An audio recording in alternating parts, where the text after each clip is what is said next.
Hey y'all, so someone showed me this on Instagram and I just had to make it. It is fried salmon tenders wrapped in puff pastry. Y'all know I had to try it. Then I drizzled it with a sweet chili sauce and dipped it in a yum yum sauce. Here's how I made it. First, I got my salmon fillets. I peeled the skin off before cutting it in strips to make tenders about 1 inch thick. And then I cleaned that and added it to a bowl with olive oil, lemon juice, my signature seasonings you can get by clicking the link in my bio. I used about 1 tablespoon each of Cajun, garlic, lemon pepper, and soul seasoning. You can go heavier on the soul and the garlic lemon pepper if you would like less Cajun flavor, but I definitely did 1 tablespoon each. And then I added in garlic and herb seasoning, minced garlic, an egg, lemon pepper, and a little bit of onion powder and paprika.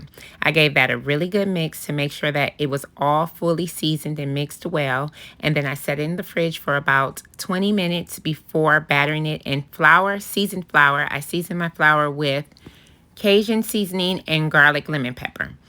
Get your pan nice and hot, about 370 degrees, because you want to get a nice crisp on your salmon, but you don't want it to over dry, considering we're going to also put it in the oven after we wrap it in a puff pastry.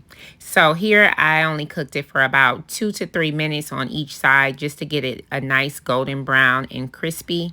And then I removed it from the oil and let it drain onto a paper towel before I was ready to wrap them in my puff pastry.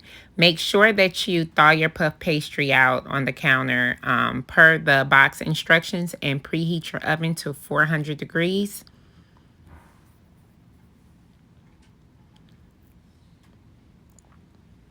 Once your puff pastry is ready and able to fold, you know that it's thawed enough. You don't want it too dry though. So just until it's ready to be able to fold and unfold. So here I laid my puff pastry down on a cutting board with a little bit of flour, and then I cut it in strips.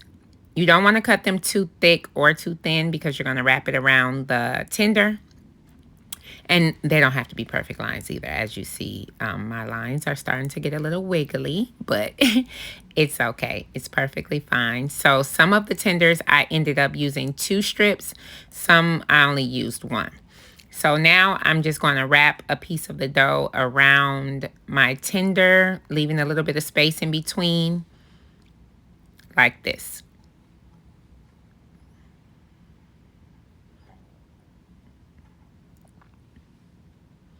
I started at the bottom and kind of wrapped around just so the bottom piece wouldn't come apart. So you can kind of like start at the bottom of your tender and then wrap over it a little bit so that it layers and wraps tight. I grabbed my cookie sheet and lined it with parchment paper and then placed my tenders there and baked it at 400 for about 10 minutes or until the puff pastry was done.